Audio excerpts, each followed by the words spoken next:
when I was very little. I loved stories. Oh my goodness, I loved stories. Storytelling. If you want to catch me, just say story, and I'm yours.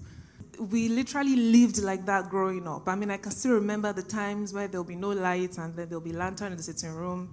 And we'll just gather in front of my dad. We'll sit down on the carpet and be, just listening to him. And so he did that for my brothers and for myself while we're growing. But he handed the baton over to my eldest brother because I cannot be tired of stories. So he would do that every night. Could not sleep without a story. Oh, you must tell me a story. Any story, just tell me. Dami did that. My eldest brother, his name was Dami, and he did that every night. He would just, I'm suspecting that God used me to sharpen his script writing abilities.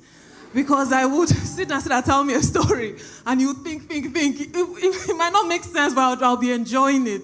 As time went on and I grew and I became, around 9, 10, since I saw that nobody really had my time to tell stories again, I would sneak into Daddy's library and look for the latest script he has written and would read it. Every night I would look for something to read.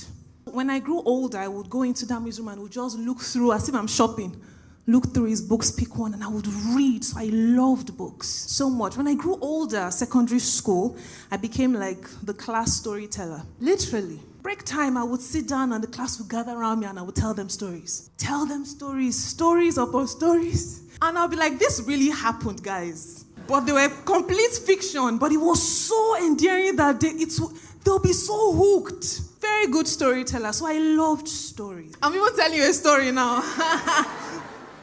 But I'm going somewhere and I just want you to follow me. As some of you may or may not know, we are under surveillance. And I'm not saying that to create a sort of caution or fear or anything, but the truth is, as you know, that there are spirits in this world, especially the ones called familiar spirits. Familiar spirits often yoke themselves to bloodlines and just survey the entire generation and the people that come into the generation and just survey your weaknesses, your strengths. They've watched you growing and they've known the things that are endearing, that can literally hook you on the spot.